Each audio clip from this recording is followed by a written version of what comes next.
అసెంబ్లీలో జగన్మోహన్ రెడ్డి గారు ప్రతిపక్ష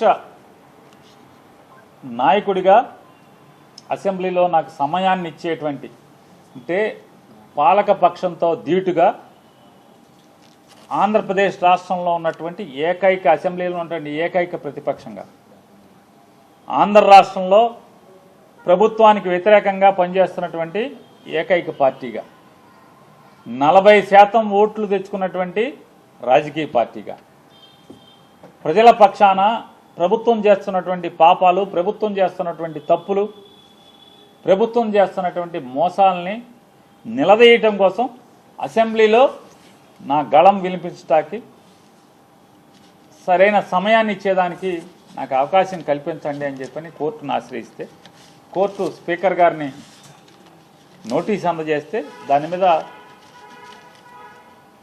ఏమాత్రం వయసుకు కానీ ఆ కుర్చీకి కానీ కూర్చున్న కుర్చీకి కానీ విలువివ్వకుండా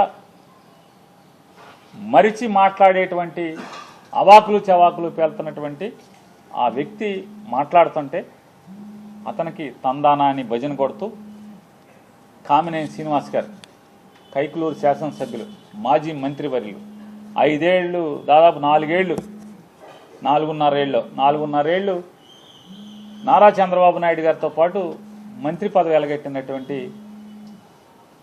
కామినేని శ్రీనివాస్ గారు లేచి మాట్లాడతాడు తనకు తనే. ఈ రోజు దాకా ఏ రోజు కైకులూరులో దారుణాలు జరిగిన, కైకులూరులో కష్టాలున్నా, కైకులూరులో రోడ్లు బాగోపోయినా, కైకులూరులో గ్రామాలకు మంచినీళ్ళు రాకపోయినా, కైకులూరులో ప్రజలకు కష్టాలు ఎదురైనా, కైకులూరులో ఒక దళిత వాడ మీద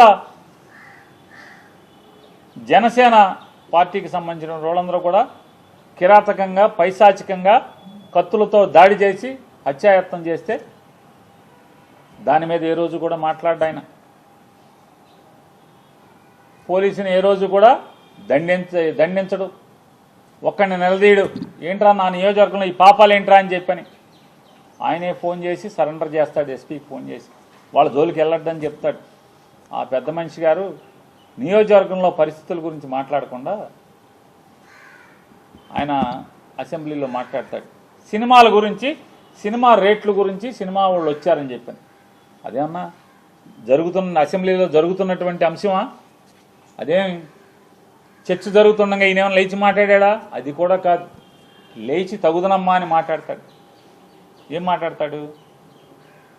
చిరంజీవి గారిని అంట సినిమా వాళ్ళందరినీ కూడా నడిపించి వచ్చాడంట. నడిపించి వచ్చి నేను రాను మాట్లాడతాకి వచ్చిన తర్వాత వాళ్ళందరూ వచ్చాక మన సినిమాటోగ్రఫీ మంత్రితో మాట్లాడుకుని పొమ్మనండి వాళ్ళని, నేను రానని చెప్తే చిరంజీవి గారు పెద్ద పెద్ద అరుపులు అరిచాడంట, రంకులు వేసాడంట. తమాషాగా ఉందా అది ఇదని వెంటనే భయపడి జగన్ గారు వచ్చి వాళ్ళతో చర్చలు జరిపాడంట. అరే వయసుకి హోదాకి ఎమ్మెల్సీ చేసాం, మంత్రి చేసాం, మళ్ళీ ఇప్పుడు ఎమ్మెల్యేగా ఎలగబెడుతున్నాం. 80 ఏళ్ళ వయసు. ఇది విచక్షణ, ఇంగిత జ్ఞానం ఏంటా అంటే గోతికాండి నక్కలాగా మంత్రి కావాలి. ఆ సత్యకుమార్ గారిని రేపో మాపో పీకేస్తే మంత్రి ఇస్తాడేమో, లేదంటే 21 ఖాళీ ఉంది కదా దాంట్లో మంత్రి పదవి కోసం ఈ వయసులో కూడా ఊరు పొమ్మంటుంది, కాడి రమ్మంటుంది. 80 ఏళ్ల వయసులో పచ్చి పాపం మాటలు మాట్లాడటం అవసరమా ఆయనకి? అసత్యాలు. నిజంగా చిరంజీవి గారు గడ్డి పెట్టాడు కాబట్టి సరిపోయింది. వాళ్ళ తమ్ముడు గారు మాట్లాడినప్పుడు మరి తమ్ముడు బాధపడతాడేమో సైలెంట్గా ఉండకుండా అదృష్టవశాత్తు బాలకృష్ణ లేచాడు.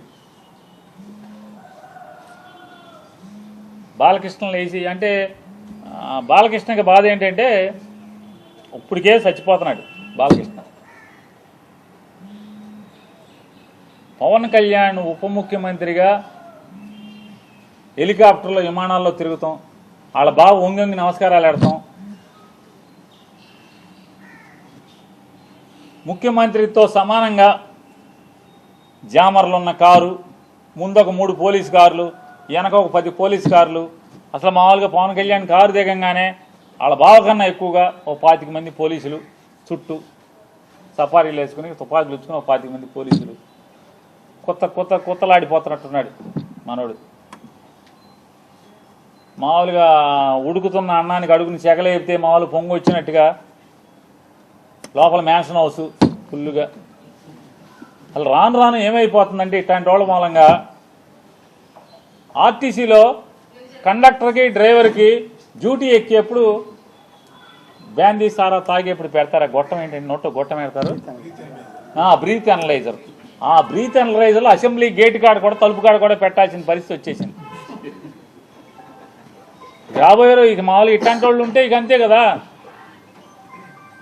ఏమవుద్ది. అసెంబ్లీ తలుపు కాడ లోపల తలుపు తీస్తారు మామూలుగా హాల్లోకి లోపలికి వెళ్ళి అక్కడ బ్రీత్ అనలైజర్ పెట్టి ఎమ్మెల్యేలను కూడా లోపలికి పంపించాల్సిన పరిస్థితి వచ్చేసింది కదా. తప్ప తాగి కళ్ళు నెత్తికెక్కి మాట్లాడతాడు. సైకో అంటాడు. ఎవడు సైకో?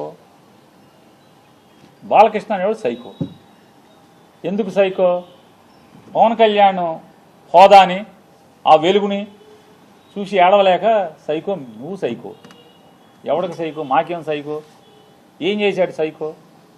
సిగ్గు లేకుండా నేను కలవలేదని చెప్తావా? రోజు పురాణాలు నోట్లో ఒల్లివేయటం కాదు, బట్టి పట్టం కాదు, వేద మంత్రాలు బట్టి పట్టం కాదు, దేవుడి పద్యాలు బట్టి పట్టం కాదు. నాలుక మీద పురాణాలు, ఉపనిషత్తులు, వేదాల్లో ఉన్న వాక్యాలు